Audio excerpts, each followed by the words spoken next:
Assalamualaikum warahmatullahi wabarakatuh.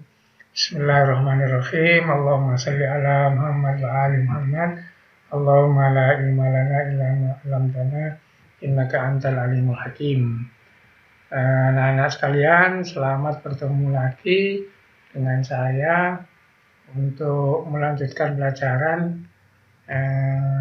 bab enzim. Dulu kita sudah mengawalinya. Kemudian sudah saya tampilkan video percobaan, kemudian kalian sudah mengerjakan tugasnya berupa pengolahan data hasil percobaan. Nah, sekarang kita lanjutkan. Apa yang kalian kumpulkan itu nanti salah satunya saya tampilkan jawaban kalian di sini untuk dibahas. Jadi seolah-olah kita seperti praktek karena mengolah data hasil praktek. Baiklah, kita lihat. Ini sementara kita kembali ke sini dulu ya. Jadi kita mempelajari enzim itu paling tidak 4 ya. Yang sudah kita kerjakan itu komponen enzim. Kemudian minggu yang lalu tambah ke sini, kemudian sifat enzim mestinya praktek. Karena kita nggak praktek, tapi kita bahas hasil praktek. Itu nanti kita akan mendapatkan tentang sifat-sifat enzim, mekanisme kerja enzim, dan faktornya. Ini semua nanti beberapa hal itu didapatkan dari praktek. Begitu. Baiklah, kita lihat. Nah, ini adalah data hasil praktek. Ini ingatkan kembali supaya kita memahaminya bagus. Jadi praktek itu menggunakan enzim katalase yang ada di hatinya ayam sama di jantung. Dua-duanya ada enzim katalase. Kemudian sebagai pembanding ada enzim dialyur namanya betialin. Kemudian reaksi kimia yang mau dicoba itu adalah reaksi kimia dari perubahan H2O2 atau hidrogen peroksida. Hidrogen peroksida itu akan bereaksi, nanti dia jadi busa, bisa menghasilkan nyala api. Nah, nanti peranannya enzim itu dalam perubahan ini ke sana itu, nah ini. Jadi enzim kita coba nggak pakai apa-apa, itu nomor 1. Enzim kita coba dikasih HCl, nomor 2, nomor 3. Enzim dicoba dikasih NaOH, nomor 4. Enzim dicoba suhunya dinaikkan, kemudian nomor 5. Enzim dicoba suhunya didinginkan, kemudian nomor 6 ini kita mau nanti melihat enzim katalase di jantung dibanding di hati. Kemudian nanti terakhir bagaimana enzim betialin dibanding dengan enzim katalase peranannya terhadap perubahan ini. Gitu. Oke. Dari ini didapatkan hasil seperti ini. Jadi kalau ada busa berarti ini telah berubah menjadi gas. Kemudian gasnya itu dicek pakai lidi, kalau membara itu berarti nanti gasnya itu adalah oksigen. Artinya kalau di sini ada busa, kemudian ada nyala api, berarti reaksi ini memang terjadi. Kalau tidak ada, berarti ini tidak bereaksi, nggak berjalan. Gitu. Nah, dari sini saya ajukan pertanyaan begini, kemudian kalian sudah menjawabnya, dan saya nilai jawaban kalian sebagai nilai praktek bulanan itu. Kemudian saya tampilkan salah satunya, nanti yang saya meraih itu adalah jawaban yang salah. Nomor 1, bagaimana pengaruh pemberian HCl? Nomor 2, bagaimana pengaruh pemberian NaOH? Maksudnya pengaruh pemberian HCl terhadap kerja enzim. Gitu. Terus sampai ke bawah, kita lihat inilah jawabannya. Saya kebetulan nggak hafal ini jawaban atas nama siapa, yang jelas merah begini berarti jawabannya salah. Berarti jawabannya salah. Kemudian yang hitam betul. Mari kita lihat jawaban siswa ini salah satunya ya. 1. Pemberian HCl mengakibatkan reaksi berlangsung tidak optimal. Makanya gelembung yang dihasilkan sangat sedikit. Ini mengacu pada tabel yang kedua ini. Bukan sangat sedikit, malah ini adalah min gitu ya. Jawabannya saya anggap benar walaupun kurang sedikit. Nomor 2, sama seperti HCl, NaOH juga melakukan reaksi bekerja tidak optimal. Jawabannya ini juga benar. Nomor 3, pemberian HCl berarti reaksi dalam kondisi asam. Ini nanti kita hubungkan, berarti kalau asam ternyata tidak optimal gitu. Pemberian NaOH berarti reaksi dalam kondisi basah. Nah, berarti reaksi basah itu juga tidak optimal. Kemudian jawaban nomor 5. Suhu berpengaruh terhadap keoptimalan kerja reaksi. Maksudnya di sini kerja enzim ya. Suhu yang panas atau dingin menyebabkan enzim katalase bekerja tidak baik atau tidak optimal. Buktinya adalah busa. Jadi ini jawabannya betul. Kita lihat tabel lagi. Nah, jadi dipanasi, min, didinginkan ada sedikit. Artinya panas dan dingin ngefek terhadap kerja enzim. Ini tadi asam dan basa kan gitu ya. Oke, kita lanjutkan. Fungsi enzim betialin dalam proses makanan adalah memecah pati atau karbohidrat menjadi gula. Ini nomor 6 enggak berhubungan dulu dengan tabel. Nomor 7. Dilihat dari fungsinya, enzim betialin hanya bisa atau khusus untuk memecah zat pati atau karbohidrat. Itulah alasannya kenapa hidrogen peroksida tidak bisa terurai oleh enzim. Kita lihat pertanyaannya nomor 7 ya.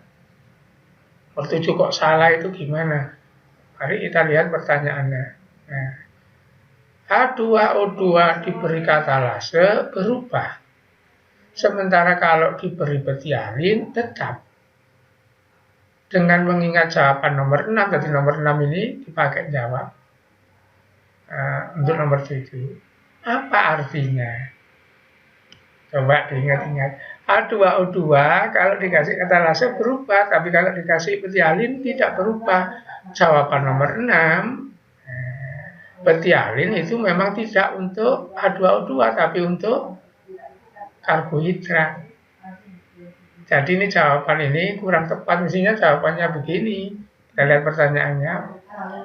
Mengingat jawaban soal nomor di atas, apa artinya kejadian itu? Mestinya jawabannya begini, bahwa betialin itu hanya untuk karbohidrat, sedangkan katalase itu hanya untuk H2O2.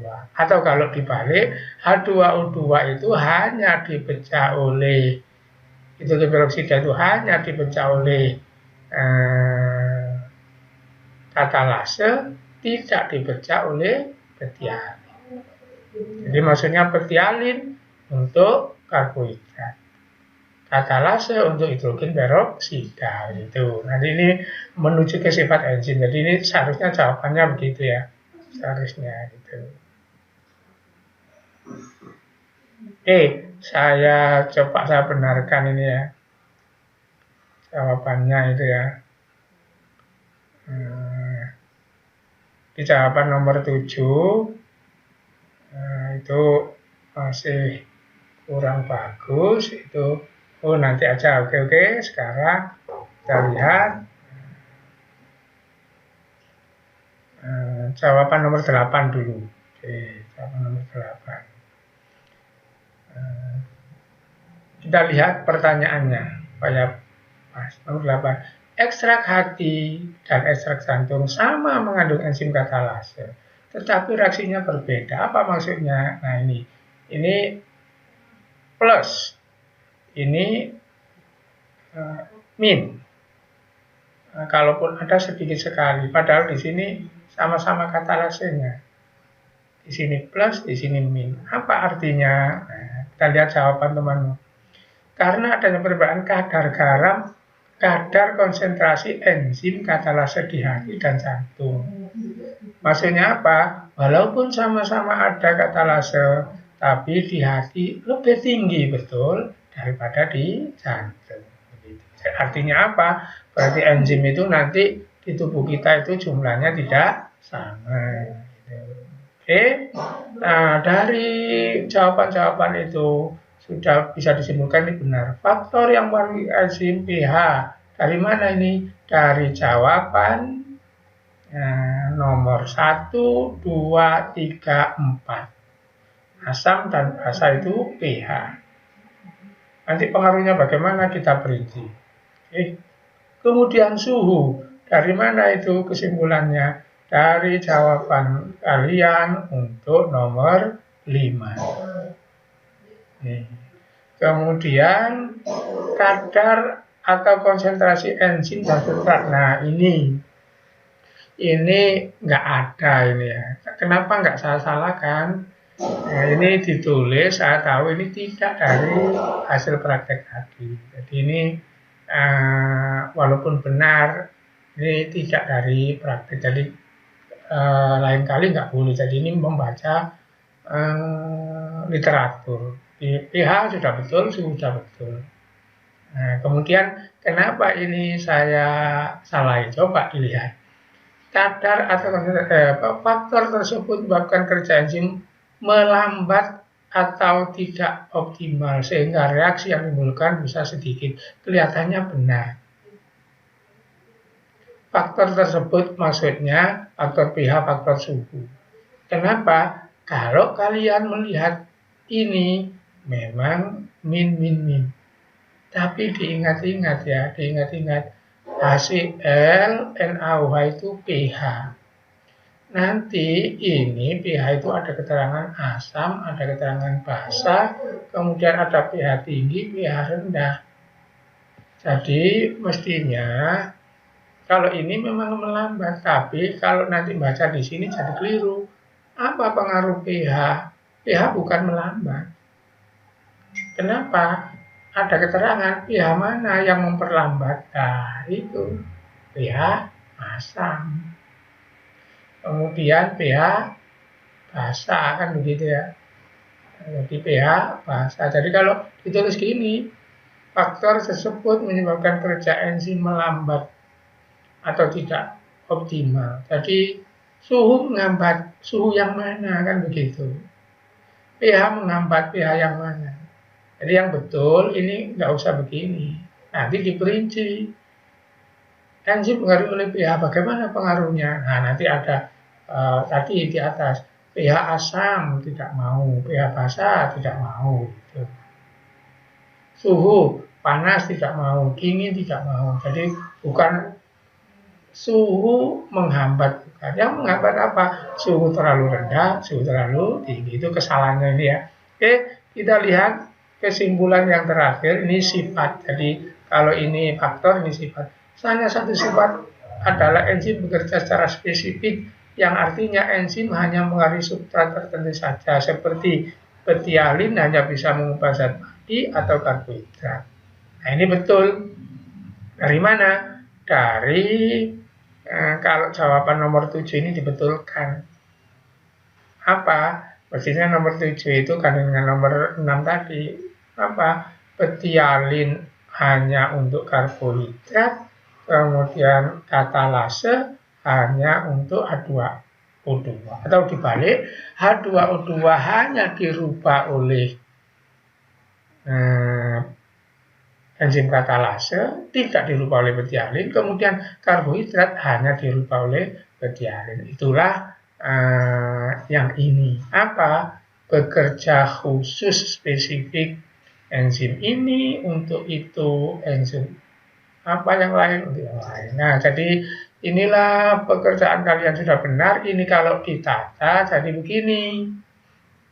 Nah, sifat enzim 1 dipengaruhi oleh suhu. Pengaruhnya bagaimana? Nah, tadi kalau asam nggak mau, suhu pengaruhnya bagaimana? Tadi kalau dingin tidak mau, kalau panas tidak mau. Dipengaruhi apa lagi? pH. dipengaruhi oleh pH. Bagaimana pengaruhnya? Nanti diperinci ya. Kalau asam tidak mau, kalau basa tidak mau. Hasil akhir ini tidak tercerminkan di praktek tadi. Jadi ini teori kalau ini sudah ya. Itu. Enzim bekerja secara khusus. Nah ini dari praktek. Jadi kalau ditanya, apa kalian buktikan? Iya, saya buktikan. Apa buktinya? Dari tabel, dari praktek itu. Seandainya kita praktek betulan ya. Apa buktinya? Buktinya adalah hidrogen peroksida hanya dirubah oleh hidrogen peroksida substrat nanti ya, hanya dirubah oleh katalase. Kemudian betialin hanya merubah karbohidrat, tidak bisa merubah hidrogen peroksida. Itu namanya bekerja secara khusus. Satu enzim, satu macam substrat atau satu jenis reaksi. Yang lain disebut kecocokan bentuk atau induksi. Ini nanti orang nyebutnya K-N-log, seperti kunci dan gembok. Jadi gemboknya ganti, kuncinya ya ganti. Itu gampangnya. Jadi enzim itu persis gembok dan kunci itu ya. Oke. Jumlah yang diperlukan tidak perlu banyak. Nah, dalam film kalau kalian lihat betul, itu anak yang memperagakan kemarin itu kan ada di tabung reaksi itu berkali-kali apinya dimasukkan nyala, apinya dimasukkan nyala lagi. Itu berarti reaksinya jalan terus. Artinya apa? Enzimnya cuma sekali netes, sudah habis itu terus bekerja terus itu. Dapat bekerja balik ini nggak bisa dibuktikan kemarin dalam praktek. Kemudian dapat digunakan berkali-kali ini juga berhubungan dengan nomor 3. Coba kalau kalian nanti boleh ngecek di setel ulang itu ya filmnya itu. Jadi kalau sudah bereaksi kemudian ditutup dengan tangan itu terus dimasukkan, lidinya membara, diangkat lagi, masukkan lagi, membara lagi, itu bukti enzim dapat digunakan berkali-kali. Kan tidak nambah enzim lagi percobaannya itu ya. Supaya kalian yakin, coba saya play lagi nih ya.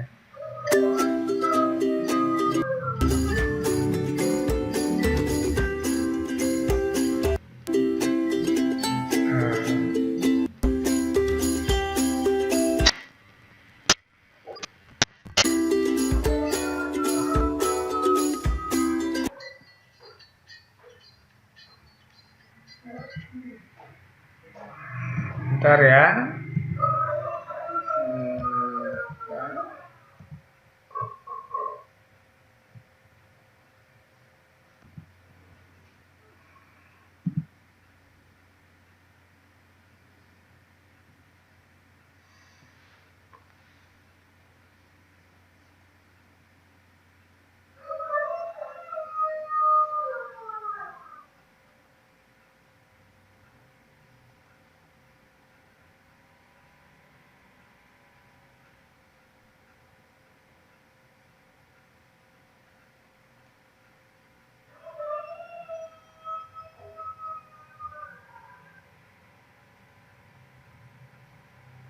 Bentar ya.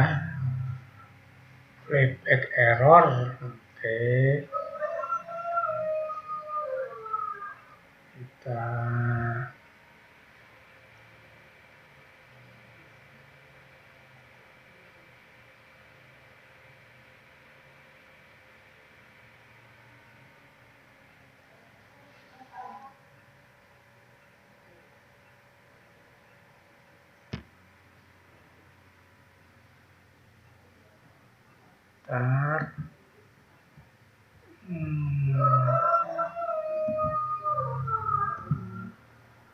ini masih error, nanti Pak ditunggu sebentar.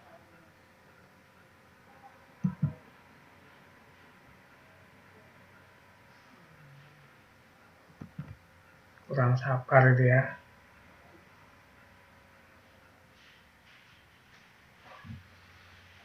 Bentar.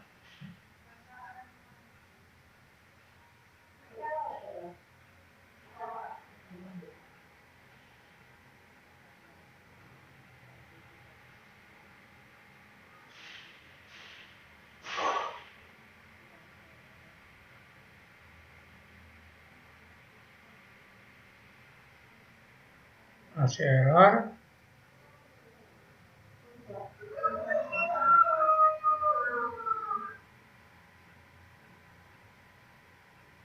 Oke, bentar. Coba tak setel yang lainnya lagi dulu. Barangkali nanti mau. Oke.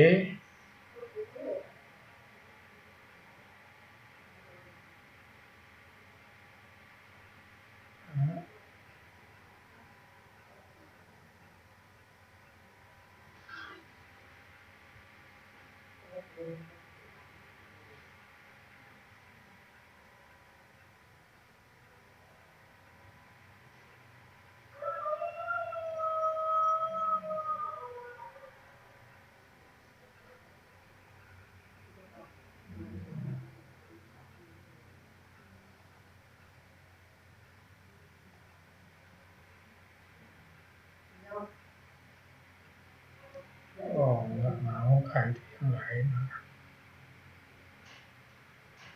Oke, mohon maaf ini error ya. Oke, nanti saya teruskan yang lain nanti. Coba kalau nggak error nanti kembali kita ke sana.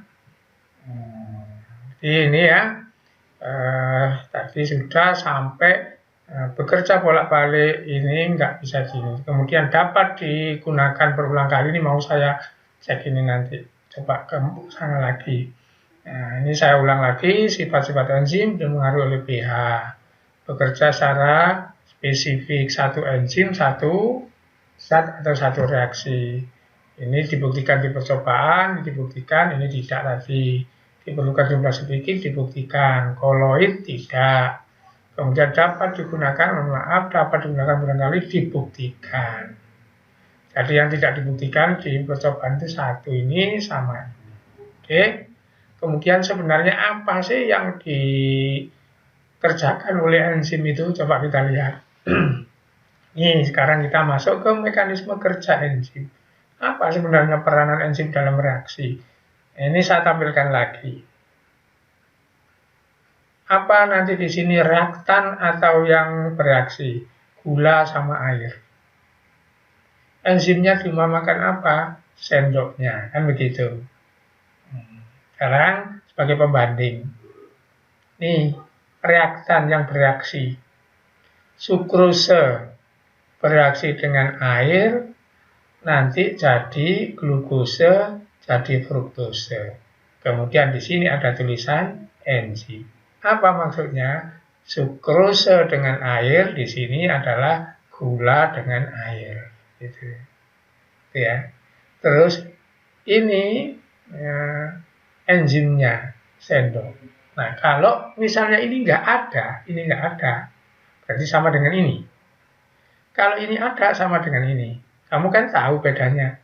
Apa? Ini nanti manis, ini juga manis, tapi kan cepetan ini. Apa artinya? Jadi ini tanpa ini tetap bereaksi. Jadi begini. Dengan ini juga bereaksi. Tetapi beda apa? Nanti ini bereaksi, ini juga bereaksi. Manisnya kan lebih duluan ini. Apa? Reaksinya di sini lebih cepat. Di sini lebih lambat. Jadi sendok mengaduk itu mempercepat reaksi. Maka di sini enzim sukrose mempercepat reaksi. Hanya itu yang dikerjakan oleh enzim. Oke, paham ya? Paham? Coba saya kembali ke tadi yang film tadi, barangkali bisa, yang membuktikan enzim digunakan berkali-kali tadi. Coba ya.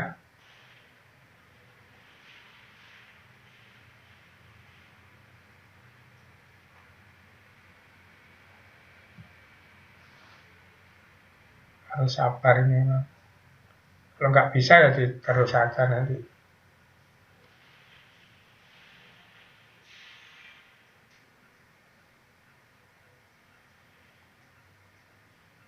Kelihatannya belum bisa, oke. Nanti kalian setel sendiri, oke. Saya terus kerja enzim tadi, saya teruskan ya mekanisme. Jadi enzim tadi mempercepat reaksi. Artinya suatu reaksi tetap berjalan tanpa enzim, tapi lambat. dengan enzim itu akan lebih cepat. Nah, pertanyaannya, kenapakah enzim itu mempercepat reaksi kan begitu? Kenapa kok reaksinya lebih cepat? Nah, kalau di sini kan gampang-gampangnya ini tanpa diaduk, ini diaduk. Aduk itu kan tenaga. Tenaga. Jadi kalau dengan tenaga reaksinya cepat, kalau tanpa tenaga reaksinya lambat. Nah, tenaga itu kan dalam fisika disebut energi. Jadi untuk bereaksi itu butuh energi. Nah, di sini energinya itu mengaduk itu kan begitu. Ya, jadi mengganti energi itulah fungsi daripada enzim.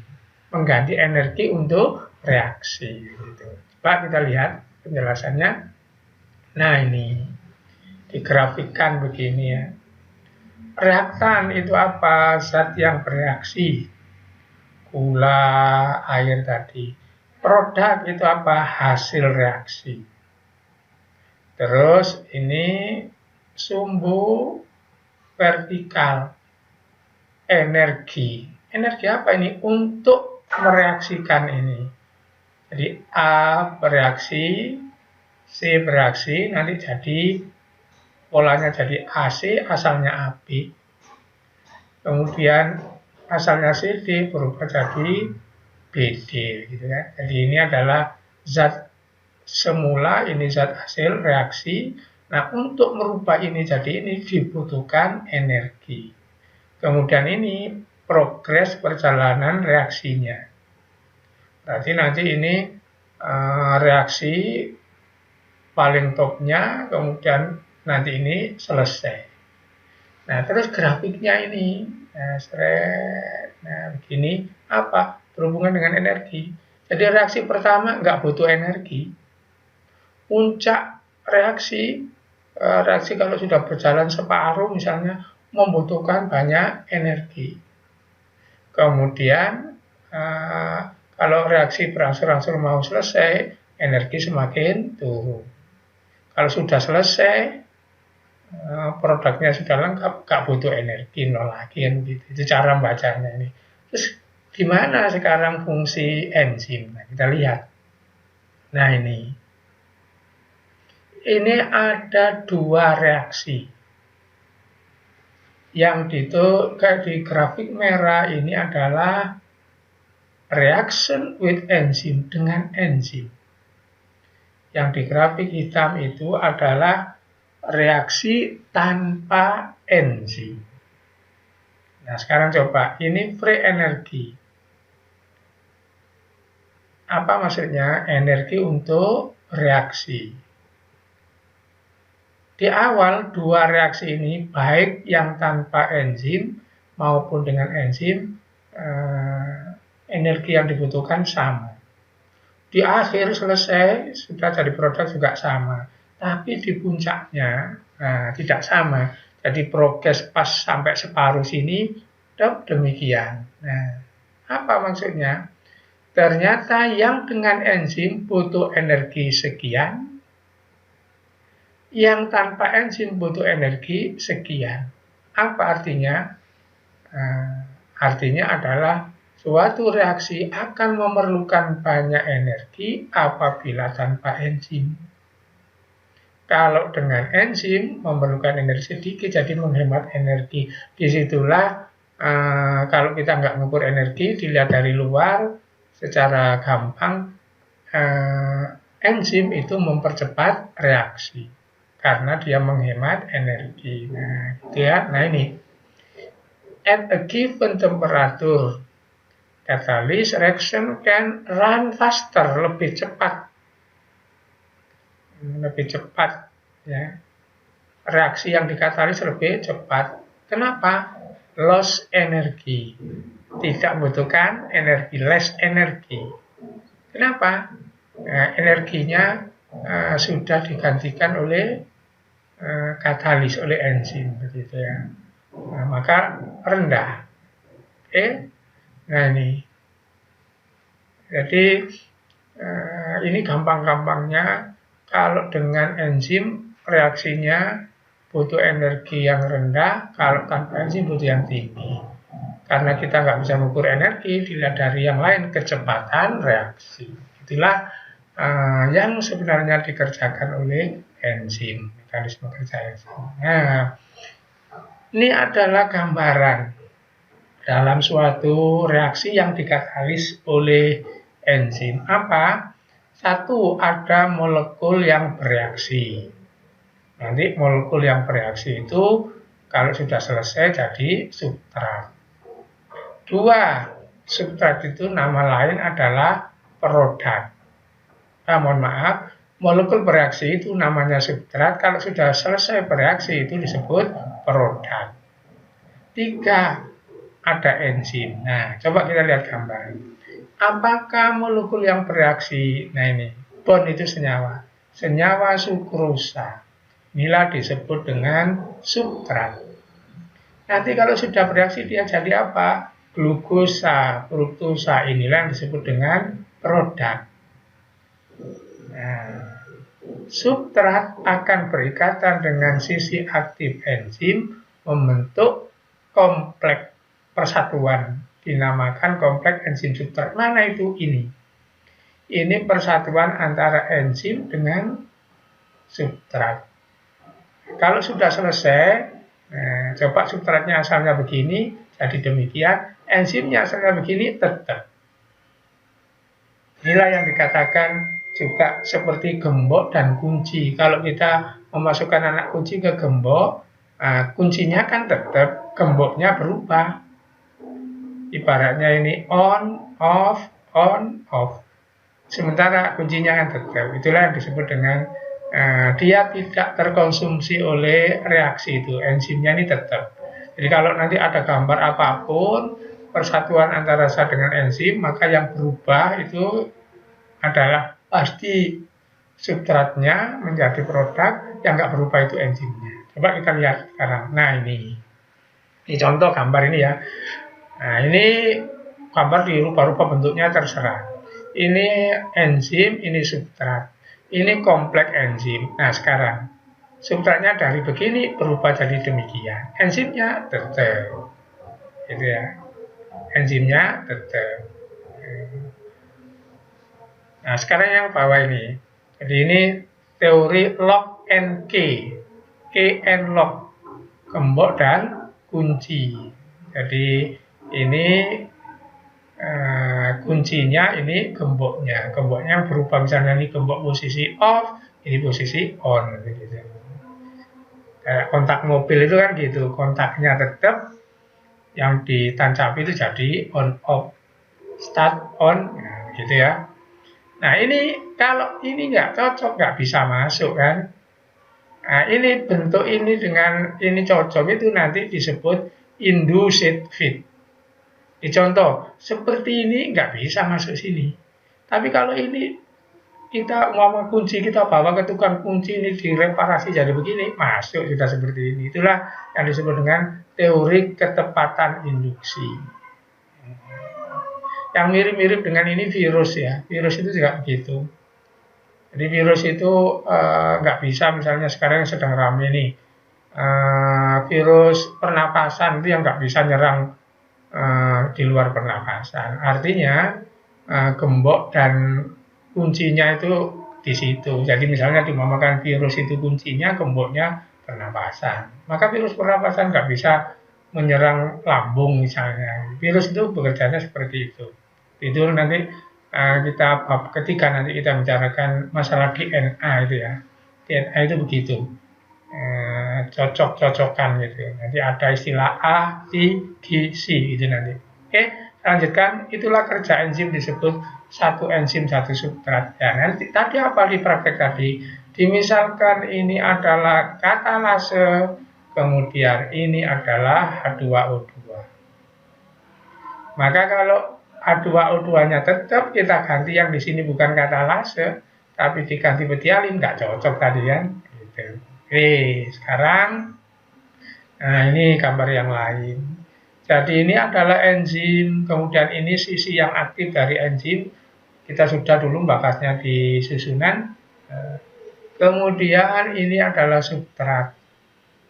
Masuk, bereaksi. Ini kebetulan memahaminya kamu jangan bentuk tapi warna ya. Asalnya merah dan hijau, masuk di sini setelah bereaksi jadi biru dan kuning. Enzimnya tetap. Jadi ini enzim awal, ini enzim yang ketemu dengan substrat, lagi bereaksi, substratnya berubah jadi produk, substratnya merah dengan hijau, produknya biru dengan kuning.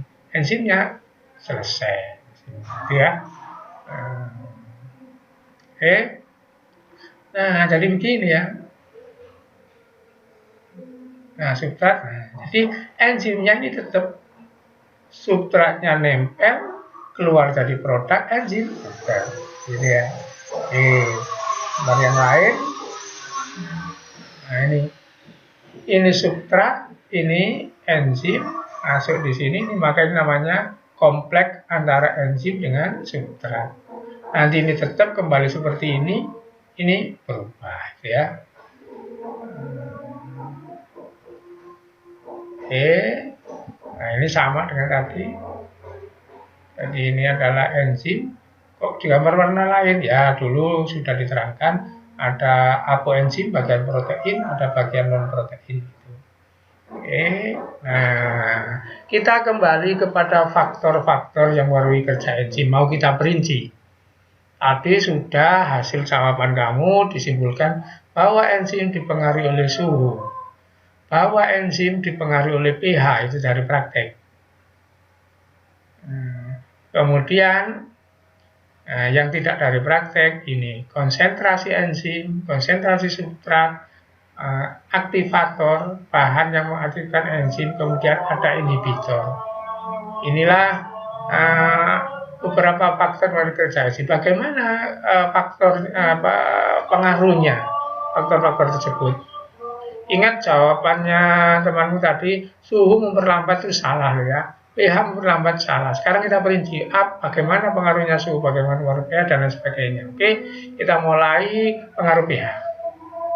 Nah, ini pengaruh pH. Jadi ini contoh yang sudah diteliti.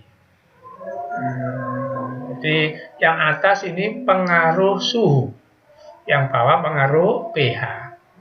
Ini adalah rate reaction, tingkat reaksinya. Ini adalah temperaturnya. Nah, ini adalah grafik reaksinya. Kebetulan ditampilkan ada dua enzim. Enzim pertama disebut enzim typical human enzim. Apa? Tipikal model khas enzimnya orang. Yang kedua, typical coenzym thermophilic, enzimnya bakteri. Coba kita lihat sekarang, ini grafik ya. Suhu berapa? 0, nggak bekerja. Suhu 20 bekerja. Terus begini. Nah, apa artinya kalau di ini? Coba, maka ini adalah enzim bekerja bagus-bagusnya. Pada suhu berapa? Di bawah 40. Apa ini penjelasannya? Penjelasannya kamu sudah tahu. Suhu waktu hidup berapa? Suhu tubuh kamu berapa yang normal? Nah, sekarang COVID ini kita sering diperiksa di bawah 40 kan, sekitar 36, 37. Maka enzim bagus di situ enzimnya orang, karena tubuh orang masih gitu. Makanya kalau apa prakteknya dalam kehidupan sehari-hari? Kalau kamu makan nasinya sangat dingin, nggak nyaman kan? Nasinya panas, nggak nyaman. Nasinya hangat, nyaman. Hangat itu berapa? Jadi bawah 40 ini cocok dengan tubuh kita. Cocok dengan enzim. Kemudian coba ini. Khusus untuk enzim dari bakteri ini. Suhu 40 nggak bekerja. Apalagi di bawah 40. Yang bagus malah suhu hampir 80. Nah, apa artinya? Jadi kalian nggak boleh menyimpulkan suhu menghambat, tidak bisa. Ini buktinya ini. Untuk manusia ternyata suhu yang bagus di bawah 40. terendah nggak mau. Untuk bakteri tertentu, bakteri termofilik ternyata di bawah 80. Artinya enzim itu butuh suhu tertentu. Dan yang paling banyak itu sesuai dengan di mana enzim tersebut berada. Jadi kalau di tubuhnya orang, ya berarti enzim-enzimnya itu ya sesuai dengan tubuhnya orang, suhu tubuh berapa gitu. Otomatis misalnya begini, di enzim di tubuhnya unta misalnya berapa, ya kita lihat suhu tubuh unta itu berapa, maka enzimnya di situ yang bagus begitu. Itulah pengaruh suhu. Apa kesimpulannya? Bahwa enzim butuh suhu tertentu. Buktinya ini, enzim-enzim manusia di bawah 40 yang paling bagus. Rendah nggak mau sesuai percobaan, tinggi tidak mau gitu. Artinya memerlukan suhu tertentu. Sementara suhu tertentu untuk bakteri ini malah mendekati 80. Paham ya? Selesai temperatur, sekarang pengaruh pH. Ini juga nggak boleh dikatakan pH menghambat. Coba kita lihat ini. Di sana adalah kecepatan reaksi, di sini adalah pH 1 sampai berapa gitu nanti. Sana kan kamu sudah tahu bahwa nanti 7 itu netral, di bawah ke sana itu asam, ke sana itu basa, kan begitu ya. Nah, sekarang yang pertama ini enzim apa? Enzim pepsin. Enzim pepsin ini ada di lambung kita.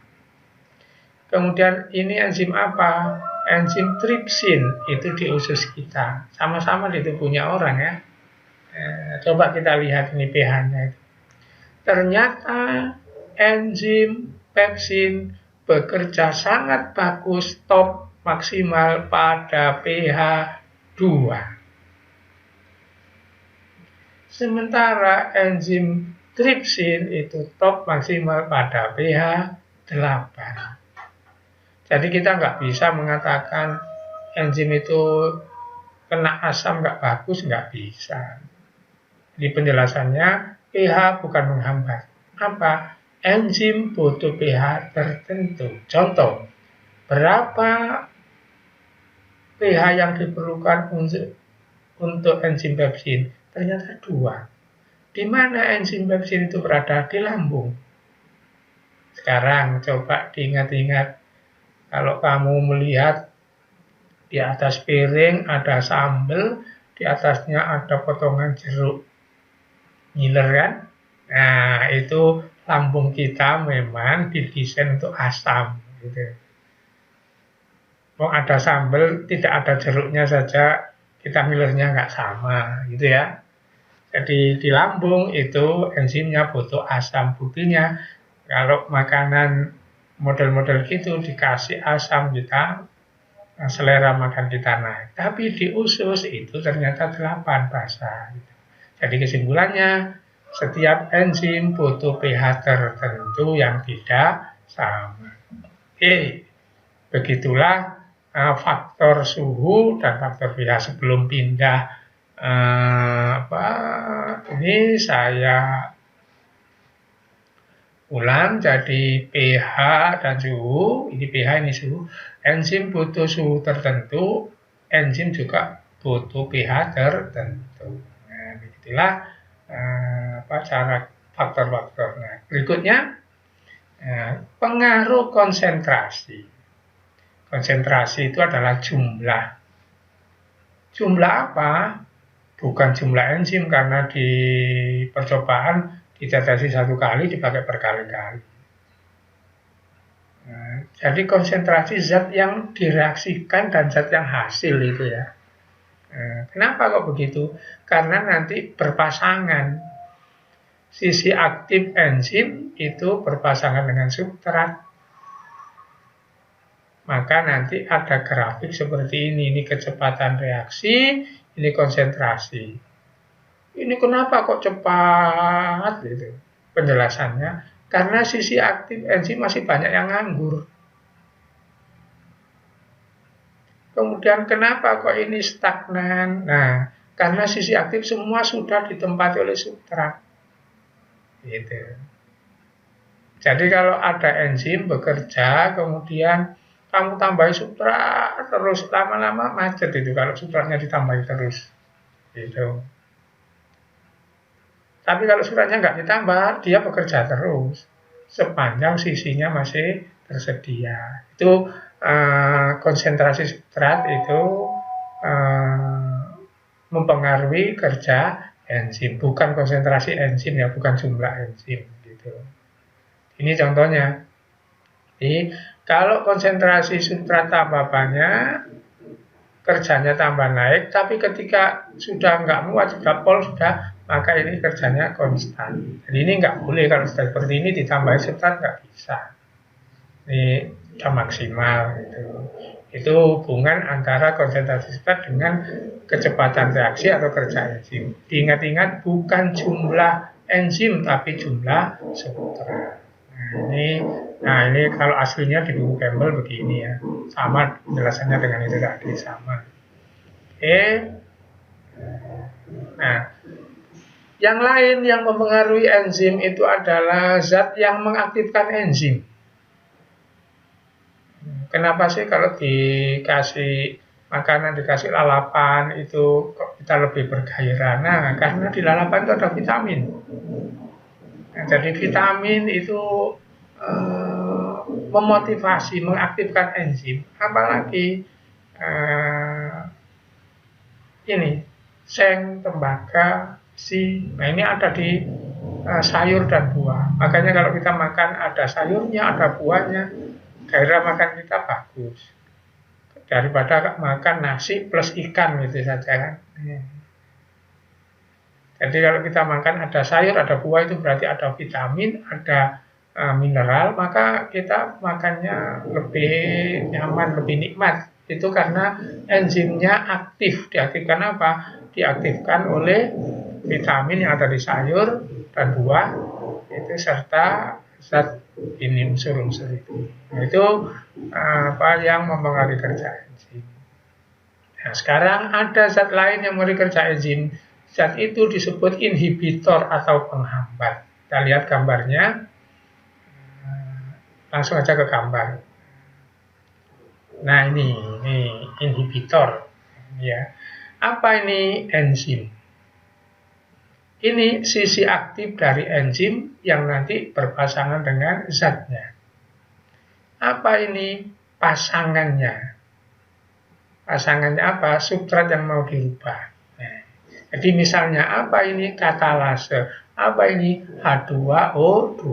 Ini apa? Nah, ada zat lain yang nanti mirip dengan H2O2. Maka ini dengan ini namanya pesaing. Karena pesaing itulah maka disebut kompetitif. Jadi kalau ada enzim, dia mestinya berpasangan dengan substrat, tapi tubuh kita kemasukan zat yang zatnya ini mirip dengan ini.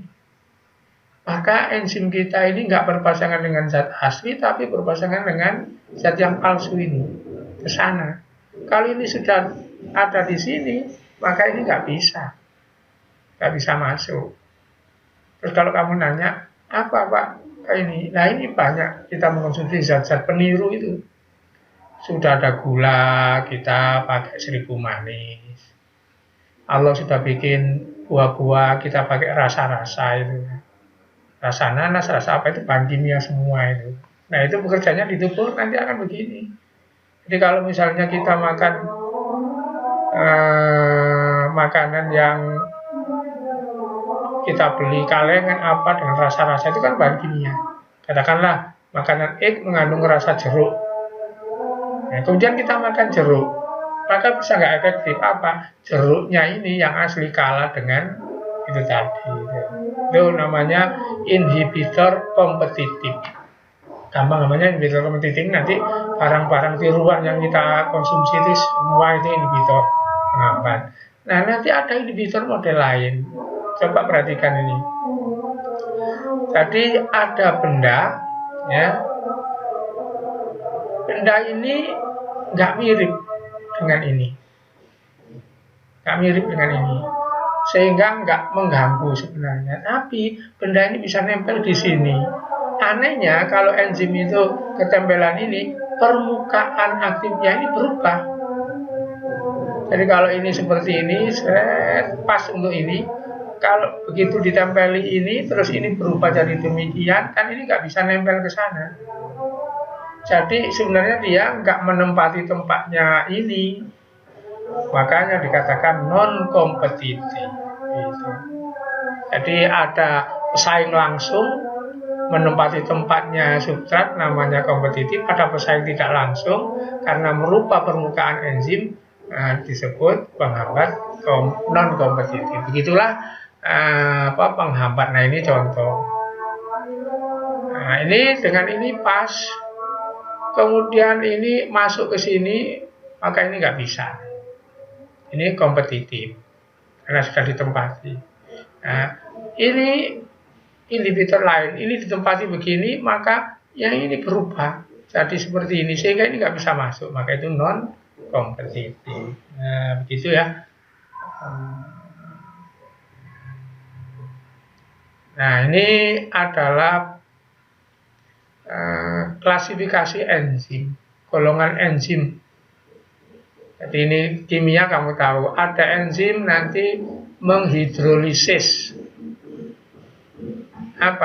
memecah molekul kompleks melalui reaksi ion H dan OH. Ini biasanya reaksi-reaksi yang menggunakan air. Ada enzim oksidase, reduksi. Ini reaksi redoks. Nanti kita bicara redoks pertemuan yang datang. Ada enzim transfer dan sebagainya.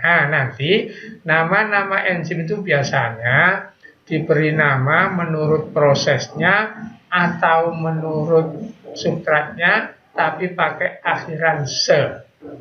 Contoh, ada oksidasi, maka enzimnya oksidase.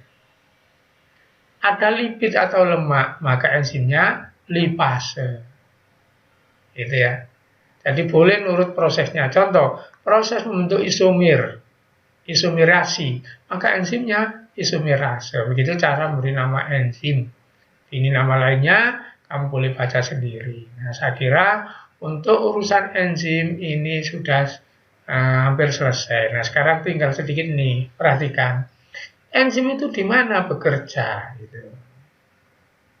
Enzim bekerja bisa di dalam sel. Bisa juga di luar sel. Jadi enzim itu bekerja dalam sel. Dalam sel sini ada reaksi kimia. Bisa juga di luar sel. Coba misalnya enzim di mulut. Air liur di mulut. Itu enzim bekerja di dalam sel apa di luar sel ya? Di mulut. Rongga mulut. Walaupun itu di dalam tubuh, itu di luar sel. Enzim di lambung itu di luar sel karena ada rongganya, ada lubangnya. Jadi nanti ada enzim itu bekerja di dalam sel, ada di luar sel. Walaupun dua-duanya di dalam tubuh. Nanti di dalam sel yang paling banyak itu nanti ini ada mitokondria. Ini kita nanti metabolisme banyak bahas ini, banyak reaksi di sini nanti. Kemudian ada retikulum endoplasma, ada retikulum endoplasma, ada badan Golgi. Ini reaksinya banyak enzim-enzim di sini ya, gitu nanti. Jadi ada enzim di dalam sel, ada enzim di luar sel. Saya kira ini sudah selesai. Nah, untuk pertemuannya datang kita akan ulangan enzim supaya ulangannya nggak seperti kemarin. Nilainya sama, seragam, saya nggak nuduh. Nanti ulangannya yang datang itu saya pakai timer. Jadi kamu nggak bisa nanti WA jawaban ke temannya. Karena saya pakai timer, kemudian nggak bisa dikerjakan di luar jamnya itu. Kemarin saya nggak pakai timer. Nanti pakai timer, kalau sudah waktunya habis, selesai, nggak bisa. Jadi ini tolong dipelajari di bukunya tentang enzim. Nah, nanti juga akan saya kirimi modul kalau belum ya. Saya periksanya dulu nanti kan gitu. Saya kira pertemuan kita selesai ini. Jadi kita sudah dapat satu bab enzim dulu sudah ada bab pertumbuhan, tapi enzim sendiri masuk bagian dari metabolisme. Sementara metabolisme ulangannya saya pecah jadi 3, nanti ada enzim, nanti ada khusus katabolisme, kemudian ada anabolisme. Saya cukupkan sekian, mudah-mudahan memahami, nanti di setel sendiri berulang-ulang, terus dicocokkan dengan di buku paket itu. Ya, assalamualaikum warahmatullahi wabarakatuh.